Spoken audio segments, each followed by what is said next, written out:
News, ಇದು ನಿಮ್ಮ ಧ್ವನಿ. ನಮಸ್ಕಾರ. ಎಸ್ ನ್ಯೂಸ್ಗೆ ಸ್ವಾಗತ. ನಾನು ಎಸ್ ದೇವೇಂದ್ರಗೌಡ. ಇಂದಿನ ಮುಖ್ಯಾಂಶಗಳು. ಜಿಲ್ಲೆಗೆ ಏಮ್ಸ್ ನೀಡುವಂತೆ ಕರವೇ ಶಿವರಾಮೇಗೌಡ ಬಣದಿಂದ ಪ್ರತಿಭಟನೆ. ಗ್ಯಾರಂಟಿ ಯೋಜನೆಯಿಂದ ಎಸ್ಸಿ ಎಸ್ಟಿ ಸಮುದಾಯಗಳನ್ನು ಹೊರಗಿಟ್ಟ ಸಂಪುಟ ನಿರ್ಧಾರ ಸರಿಯಲ್ಲ. ಆರ್ ಮಾನಸಯ್ಯ. ಶಾಲಾ ಕೊಠಡಿ ಮೇಲ್ಛಾವಣಿ ಕುಸಿದು ವಿದ್ಯಾರ್ಥಿಗಳಿಗೆ ಗಂಭೀರ ಗಾಯ. ಸನ್ರೈಸ್ ಗ್ರೂಪ್ ಆಫ್ ಕಾಲೇಜಿನಲ್ಲಿ ಅಂತಾರಾಷ್ಟ್ರೀಯ ಪ್ಯಾರಾಮೆಡಿಕ್ಸ್ ದಿನಾಚರಣೆ. ಕನಕ ಸಂಸ್ಕಾರ ಬಳಗದಿಂದ ಸಾಧಕರಿಗೆ ಸನ್ಮಾನ ಸಮಾರಂಭ. ವಾರ್ತೆಗಳ ವಿವರ. ಜಿಲ್ಲೆಗೆ ಏಮ್ಸ್ ಮಂಜೂರು ಮಾಡುವಂತೆ ಒತ್ತಾಯಿಸಿ ಕರ್ನಾಟಕ ರಕ್ಷಣಾ ವೇದಿಕೆ ಶಿವರಾಮೇಗೌಡ ಬಣದಿಂದ ನಗರದಲ್ಲಿ ಇಂದು ಪ್ರತಿಭಟನೆ ನಡೆಸಿ ತಹಸೀಲ್ದಾರ್ ಮೂಲಕ ಪ್ರಧಾನಮಂತ್ರಿಗಳಿಗೆ ಮನವಿ ಪತ್ರ ಸಲ್ಲಿಸಲಾಯಿತು. ನಗರದ ಪ್ರವಾಸಿ ಮಂದಿರದಿಂದ ಹೊರಟ ಪ್ರತಿಭಟನಾ ಮೆರವಣಿಗೆ ಜಿಲ್ಲೆಗೆ ಏಮ್ಸ್ ಮಂಜೂರು ಮಾಡದೆ ನಿರ್ಲಕ್ಷ್ಯ ಮಾಡಿದ ಕೇಂದ್ರ ಸರ್ಕಾರದ ವಿರುದ್ಧ ಘೋಷಣೆಗಳನ್ನು ಕೂಗುತ್ತಾ ಕರವೇ ಕಾರ್ಯಕರ್ತರು ತಮ್ಮ ಆಕ್ರೋಶ ವ್ಯಕ್ತಪಡಿಸಿದರು. ಜಿಲ್ಲೆಗೆ ಐಐಟಿ ಮಂಜೂರು ಮಾಡುವ ಭರವಸೆ ನೀಡಿ ರಾಜಕೀಯ ಕುತಂತ್ರದಿಂದ ಜಿಲ್ಲೆಯ ಬದಲು ಧಾರವಾಡಕ್ಕೆ ಐಐಟಿ ತೆಗೆದುಕೊಂಡು ಹೋಗುವ ಮೂಲಕ ಜಿಲ್ಲೆಗೆ ಬಿಜೆಪಿ ಮುಖಂಡರು ಅನ್ಯಾಯ ಮಾಡಿದರು ಎಂದು ಆರೋಪ ಮಾಡಿದರು. ನಂಜುಂಡಪ್ಪ ವರದಿ ಅನುಸಾರ ಜಿಲ್ಲೆಗೆ ಏಮ್ಸ್ ಮಂಜೂರು ಮಾಡುವುದು ಅತ್ಯವಶ್ಯಕವಾಗಿದೆ. ಜಿಲ್ಲೆಯ ಎಲ್ಲ ರಾಜಕೀಯ ಪಕ್ಷಗಳ ಮುಖಂಡರ ಇಚ್ಛಾಶಕ್ತಿ ಕೊರತೆಯಿಂದ ಜಿಲ್ಲೆಗೆ ಐಐಟಿ ಕೈತಪ್ಪಿ ಹೋಗಿದೆ. ಹಿಂದುಳಿದ ಜಿಲ್ಲೆಗೆ ಏಮ್ಸ್ ಮಂಜೂರು ಮಾಡಬೇಕು, ಇಲ್ಲದಿದ್ದರೆ ಮುಂದಿನ ದಿನಗಳಲ್ಲಿ ಉಗ್ರವಾದ ಹೋರಾಟ ಮಾಡಬೇಕಾಗುತ್ತದೆ. ಇದಕ್ಕೆ ಅವಕಾಶ ಕೊಡದೆ ಪ್ರಧಾನಿ ನರೇಂದ್ರ ಮೋದಿಯವರು ಕೂಡಲೇ ಜಿಲ್ಲೆಗೆ ಏಮ್ಸ್ ಮಂಜೂರು ಮಾಡುವ ಮೂಲಕ ಜಿಲ್ಲೆಯ ಜನತೆಗೆ ನ್ಯಾಯ ಒದಗಿಸಬೇಕೆಂದು ಆಗ್ರಹಪಡಿಸಿದರು. ಕರ್ನಾಟಕ ರಕ್ಷಣಾ ವೇದಿಕೆ ಎಚ್ ಶಿವರಾಮೇಗೌಡ ಬಣದ ತಾಲೂಕು ಅಧ್ಯಕ್ಷರಾದ ಜಿ ಸುರೇಶ್ ಕೊಬ್ಬರಕಲ್, ನಗರ ಘಟಕದ ಅಧ್ಯಕ್ಷರಾದ ದೌಲ್ ಸಾಬ್ ದೊಡ್ಡಮನಿ, ಮುಖಂಡರಾದ ಅನ್ಮೀಸ್ ತಿಪ್ಪನಹಟ್ಟಿ, ಶ್ರೀಕಾಂತ್ ರೆಡ್ಡಿ, ನಬಿ ಸಾಬ್, ಪರಶುರಾಮ್ ಗೀತಾ ಕ್ಯಾಂಪ್, ದ್ಯಾವಪ್ಪ ನಾಯಕ್, ವಿಘ್ನೇಶ್ವರ, ರವಿ ಹೊಸಮನಿ ಸೇರಿದಂತೆ ಇತರರು ಪ್ರತಿಭಟನೆಯಲ್ಲಿ ಭಾಗವಹಿಸಿದ್ದರು.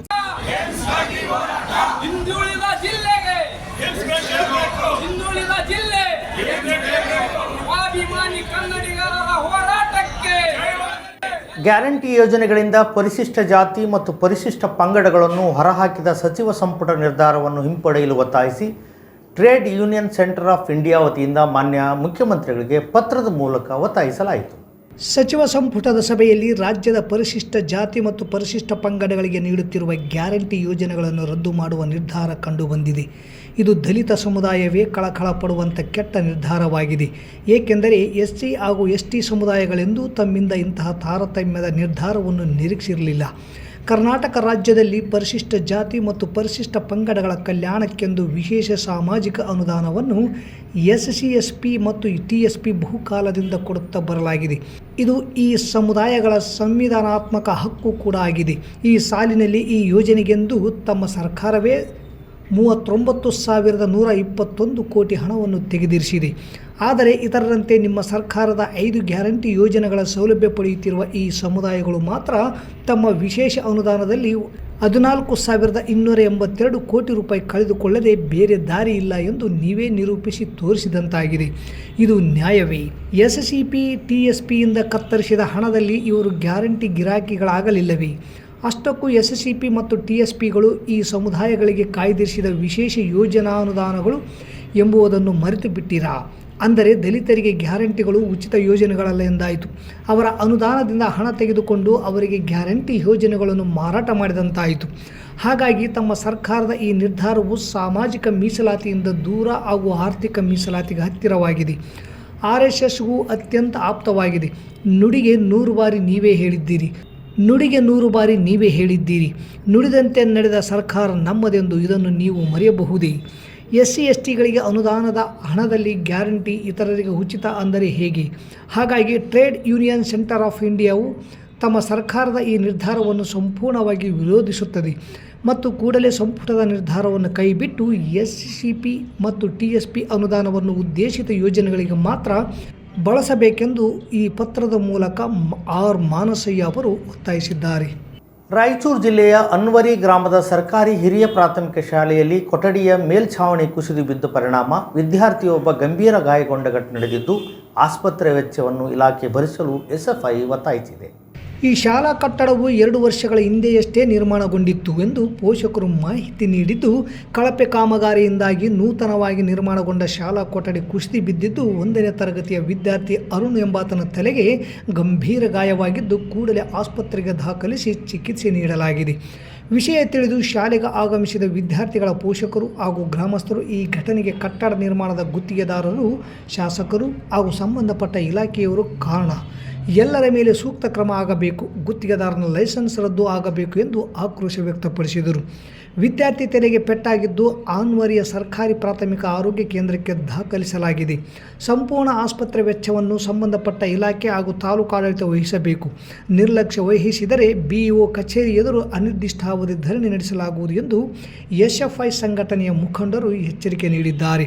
ಶಾಲೆಯ ಕೆಲವು ಹಳೆ ಕೊಠಡಿ ಇರುವುದರಿಂದ ಅದನ್ನು ಬಿಟ್ಟು 2021ರಲ್ಲಿ 2 ಕೋಣೆಗಳು ಹೊಸ ನಿರ್ಮಾಣ ಮಾಡಲಾಗಿತ್ತು. ಹಾಗಾಗಿ ನಾವು ಮಕ್ಕಳಿಗೆ ಪಾಠ ಮಾಡಲು ಹೊಸ ಕೊಠಡಿಯಲ್ಲಿ ವ್ಯವಸ್ಥೆ ಮಾಡಿದ್ದೆವು. ಅಲ್ಲಿಯೇ ಇಂಥ ಘಟನೆ ಸಂಭವಿಸಿದೆ ಎಂದು ಶಾಲೆಯ ಮುಖ್ಯೋಪಾಧ್ಯಾಯರು ಅಸಮಾಧಾನ ವ್ಯಕ್ತಪಡಿಸಿದರು. ಘಟನೆಯ ಮಾಹಿತಿ ತಿಳಿಯುತ್ತಿದ್ದಂತೆ ಶಾಲೆಗೆ ಕ್ಷೇತ್ರ ಶಿಕ್ಷಣಾಧಿಕಾರಿ DDPI ಆಗಮಿಸಿ ಘಟನೆಯ ಬಗ್ಗೆ ಮಾಹಿತಿ ಪಡೆದಿದ್ದಾರೆ. ತರಗತಿಯಲ್ಲಿ ಏನೋ ನಡೀತಾ ಇರಬೇಕಾದ್ರೆ ವಿದ್ಯಾರ್ಥಿಯ ತಲೆ ಮೇಲೆ ಛತ್ತು ಇವತ್ತು ಕುಸಿದು ಬಿದ್ದು ವಿದ್ಯಾರ್ಥಿಯ ಒಂದು ತಲೆ ಬಲವಾದ ಪೆಟ್ಟು ಬಿದ್ದಿರೋ ಕಾರಣ ಇವತ್ತು ಹಾಸ್ಪಿಟ್ಲಿಗೆ ದಾಖಲಾಗಿದ್ದಾನ. ಇದು ಏನಪ್ಪ ಅಂದರೆ ಕಟ್ಟಡ ಒಂದು ಕಳಪೆ ಆಗ್ಲಿಕ್ಕೆ ಕಾರಣ ಏನಪ್ಪ ಅಂದರೆ ಇದರಲ್ಲಿ ಶಾಸಕರು ಮತ್ತು ಗುತ್ತಿಗೆದಾರರು ಸಂಪೂರ್ಣವಾಗಿ ಹಣವನ್ನು ಲಪಟಾಯಿಸಿ ಕಳಪೆ ಕಾಮಗಾರಿ ಮಾಡಿರ್ತಾರೆ. ಇವ್ರನ್ನೇ ಹೊಣೆ ಮಾಡಬೇಕು. ಇದನ್ನು ಪ್ರಕರಣ ದಾಖಲು ಮಾಡಿಕೊಂಡು ಸಂಬಂಧಪಟ್ಟ ಗುತ್ತಿಗೆದಾರನ ಮೇಲೆ ಪ್ರಕರಣ ದಾಖಲಿಸಿ ಮತ್ತು ಸಂಬಂಧಪಟ್ಟವ್ರಿಗೆ ಎಲ್ಲ ಇಲಾಖೆ ಅಧಿಕಾರಿಗಳ ಮೇಲೆ ಕ್ರಮ ತಗೋಬೇಕು ಮತ್ತು ವಿದ್ಯಾರ್ಥಿಗೆ ಪರಿಹಾರ ಕೊಡಬೇಕು ಮತ್ತು ಸಂಪೂರ್ಣ ಆರೋಗ್ಯ ಒಂದು ವೆಚ್ಚವನ್ನು ಅವರೇ ಭರಿಸಬೇಕು. ಮತ್ತು ಇಲ್ಲಾಂತಂದರೆ SFI ತೀವ್ರವಾಗಿ ಹೋರಾಟ ಮಾಡ್ತದೆ. ತಾಲೂಕಾ ಒಂದು BO ಕಚೇರಿ ಮುಂದೆ ನಾವು ಅನಿರ್ದಿಷ್ಟಾವಧಿ ಧರಣಿ ಕೊಡಬೇಕಾಗುತ್ತೆ ಅಂತೇಳಿ ಎಚ್ಚರ ಮಾಡ್ತಾ ಇದ್ದೀವಿ. ಅಂತಾರಾಷ್ಟ್ರೀಯ ಅರೆ ವೈದ್ಯಕೀಯ ದಿನಾಚರಣೆ ಪ್ರಯುಕ್ತ Sunrise Group of nursing paramedical ಕಾಲೇಜಿನಲ್ಲಿ ಸಾರ್ವಜನಿಕ ಸರ್ಕಾರಿ ಆಸ್ಪತ್ರೆ ಸಿಂಧನೂರಿನ ಸೀನಿಯರ್ ಲ್ಯಾಬ್ ಟೆಕ್ನಿಷಿಯನ್ ಆದ ರೇಣುಕಾ, ಗುರ್ರಾಜ್, ನಸುರುದ್ದೀನ್ ಖಾದ್ರಿ ಹಾಗೂ ಸೈಯದ್ ಮಹಮೂದ್ ಅವರಿಂದ ಶಶಿಗೆ ನೀರು ಹಾಕಿ ಕೇಕ್ ಕಟ್ ಮಾಡುವ ಮೂಲಕ ದಿನಾಚರಣೆಯನ್ನು ಆಚರಣೆ ಮಾಡಲಾಯಿತು. ಹಿರಿಯ ಪ್ರಯೋಗಶಾಲಾ ತಂತ್ರಜ್ಞರಾದ ಗುರುರಾಜ್ ಮಾತನಾಡಿ, ಆರೋಗ್ಯ ಸೇವೆಗಳಲ್ಲಿ ಅರೆ ವೈದ್ಯಕೀಯ ಸಿಬ್ಬಂದಿಗಳ ಸೇವೆ ಮಹತ್ವವಾದದ್ದು.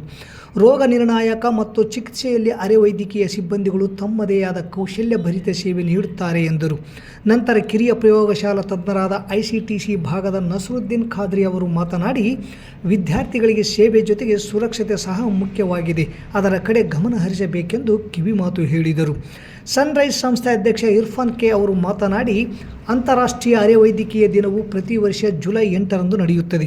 ಅಂತಾರಾಷ್ಟ್ರೀಯ ಅರೆ ವೈದ್ಯಕೀಯ ದಿನಾಚರಣೆ 2022ರಲ್ಲಿ ಪ್ರಾರಂಭಿಸಲಾಯಿತು. ಇದು ಡೊಮಿನಿಕ್ ಜೀನ್ ಲ್ಯಾರಿ ಅವರ ಜನ್ಮದಿನದ ವಾರ್ಷಿಕೋತ್ಸವ ಸೂಚಿಸುತ್ತದೆ. ಈ ವ್ಯಕ್ತಿಯನ್ನು ಆಧುನಿಕ ದಿನದ ಆಂಬ್ಯುಲೆನ್ಸ್ ಸೇವೆಗಳ ಪಿತಾಮಹ ಎಂದು ಕರೆಯಲಾಗಿತ್ತು ಎಂದರು. ಪ್ರಾಚಾರ್ಯ ಲಾಜರ್ ಸಿರಿಲ್ ಮಾತನಾಡಿ, ಜುಲೈ 8 ಅಂತಾರಾಷ್ಟ್ರೀಯ ಅರೆ ವೈದ್ಯರ ದಿನವನ್ನು ಗುರುತಿಸುತ್ತದೆ.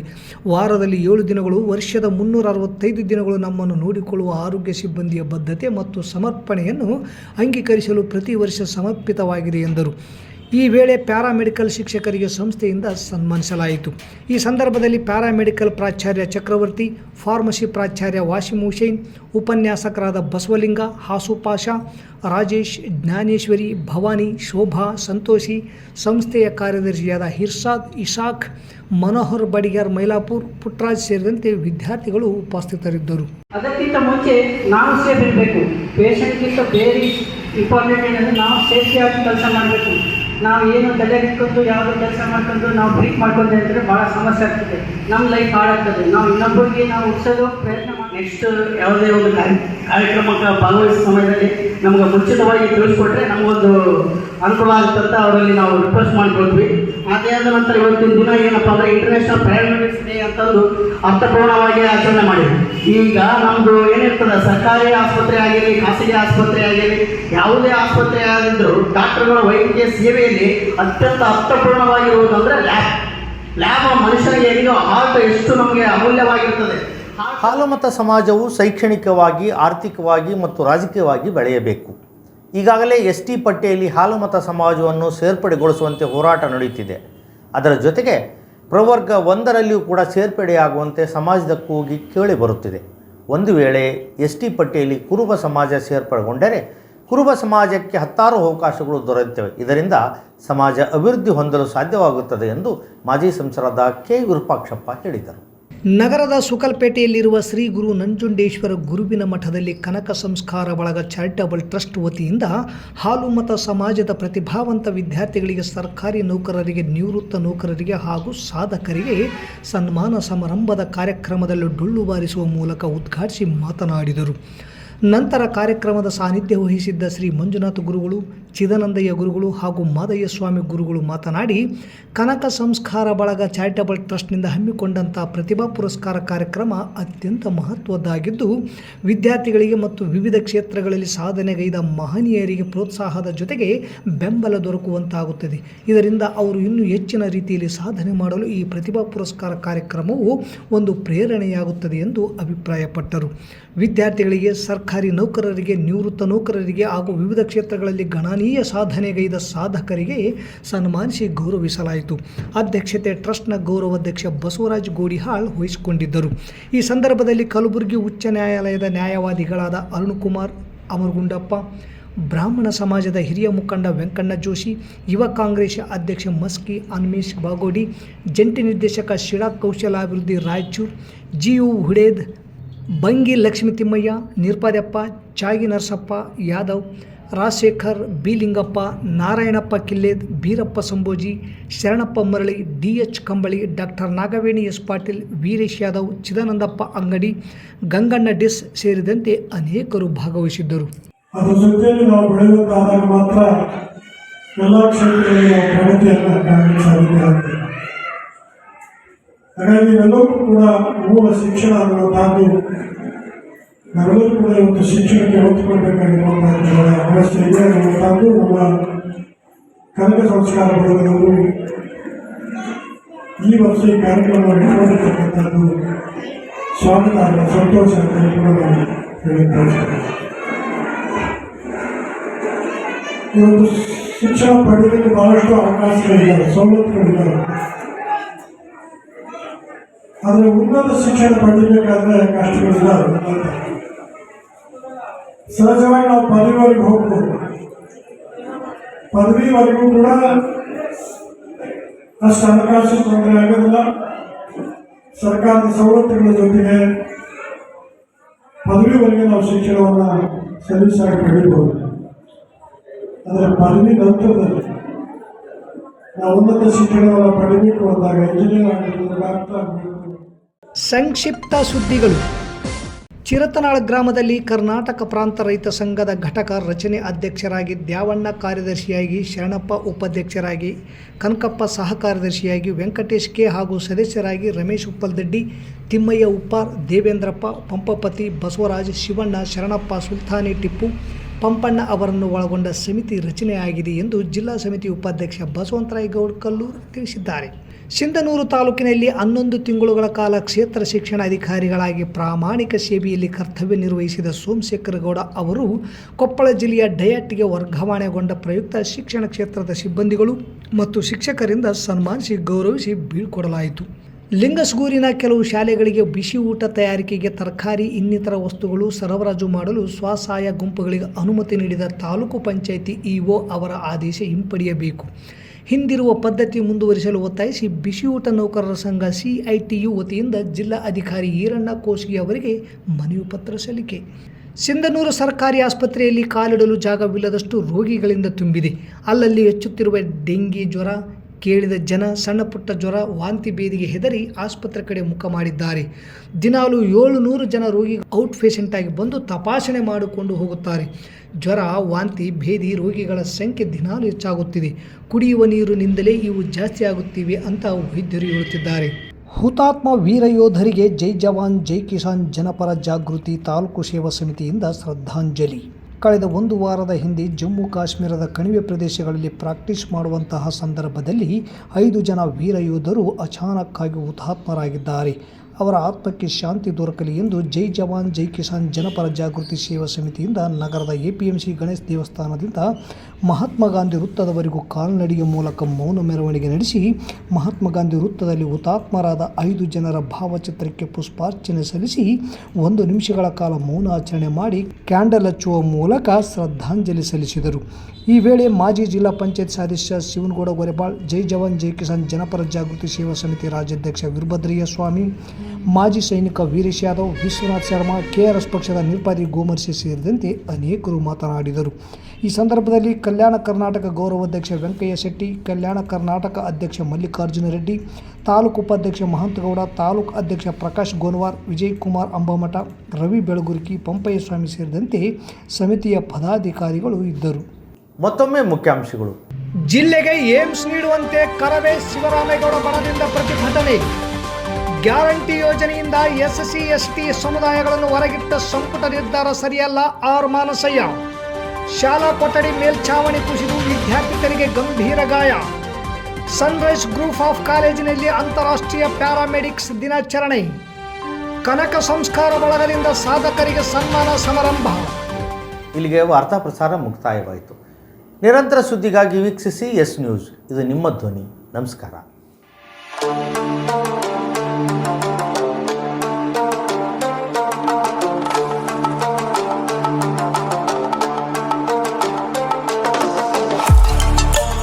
ಕೇಂದ್ರ ಮತ್ತು ರಾಜ್ಯ ಸರ್ಕಾರದಿಂದ ಮಾನ್ಯತೆ ಪಡೆದ ಸಂಸ್ಥೆ Sunrise Group of Institute Sindhanur. ನಿಮ್ಮ ಮಕ್ಕಳ ಉಜ್ವಲ ಭವಿಷ್ಯಕ್ಕಾಗಿ Sunrise college of pharmacy, school of nursing ಮತ್ತು ಪ್ಯಾರಾಮೆಡಿಕಲ್ ಕಾಲೇಜ್ ಸಿಂಧನೂರು ಈ ಸಂಸ್ಥೆಗೆ ಒಮ್ಮೆ ಭೇಟಿ ನೀಡಿ. ಈ ಸಂಸ್ಥೆಯಲ್ಲಿರುವ ಕೋರ್ಸ್ಗಳು ಬಿ ಫಾರ್ಮಸಿ ವಿದ್ಯಾರ್ಹತೆ PUC ಮತ್ತು ಸೈನ್ಸ್ ಪಾಸ್ ಅವಧಿ 2 ವರ್ಷ, ನರ್ಸಿಂಗ್ GNM PUC ಕಲಾ ವಿಜ್ಞಾನ ವಾಣಿಜ್ಯ ಪಾಸ್ ಅವಧಿ 3 ವರ್ಷ, ಪ್ಯಾರಾಮೆಡಿಕಲ್ DMLT ಮತ್ತು DHI ವಿದ್ಯಾರ್ಹತೆ SSLC ಅಥವಾ PUC ವಿಜ್ಞಾನ ಅವಧಿ 3 ವರ್ಷ. ಸಂಸ್ಥೆಯ ವಿಶೇಷತೆಗಳು: ಅನುಭವಿ ಉಪನ್ಯಾಸಕರಿಂದ ಬೋಧನೆ, ಪ್ರತಿ ಶನಿವಾರ ತಜ್ಞ ವೈದ್ಯರಿಂದ ವಿಶೇಷ ಉಪನ್ಯಾಸ, ಸುಸಜ್ಜಿತ ಕಟ್ಟಡ, ಸ್ಮಾರ್ಟ್ ಕ್ಲಾಸಸ್, CC ಕ್ಯಾಮೆರಾ ಅಳವಡಿಕೆ, ವಿದ್ಯಾರ್ಥಿಗಳಿಗಾಗಿ ಕಲಿಕಾ ಅನುಭವಕ್ಕಾಗಿ ಸಿಂಧನೂರು ಹಾಗೂ ವಿವಿಧ ನಗರದ ವೈದ್ಯರಿಂದ ಉಚಿತ ಆರೋಗ್ಯ ತಪಾಸಣಾ ಶಿಬಿರದ ಮೂಲಕ ವಿದ್ಯಾರ್ಥಿಗಳಿಗೆ ವಿಶೇಷ ಕಲಿಕಾ ಅನುಭವ. ಪ್ರವೇಶಕ್ಕಾಗಿ ಹಿಂದೆ ಭೇಟಿ ನೀಡಿ. ಇರ್ಫಾನ್ ಕೆ ಅಧ್ಯಕ್ಷರು, Sunrise Group of institute, Renuka Yellamma ದೇವಸ್ಥಾನದ ಹತ್ತಿರ, ವಾಸವಿ ಗುಡಿ ಎದುರುಗಡೆ, ರಾಯಚೂರು ರಸ್ತೆ, ಸಿಂಧನೂರು. Pin number 514728. ದೂರವಾಣಿ ಸಂಖ್ಯೆ 8191435385 9036731385. ಹಿಂದೆ ಭೇಟಿ ನೀಡಿ. ನಿಮ್ಮ ಮಕ್ಕಳ ಉಜ್ವಲ ಭವಿಷ್ಯಕ್ಕಾಗಿ ಕೇಂದ್ರ ಮತ್ತು ರಾಜ್ಯ ಸರ್ಕಾರದಿಂದ ಮಾನ್ಯತೆ ಪಡೆದ ಸಂಸ್ಥೆ Sunrise Group of Institute Sindhanur.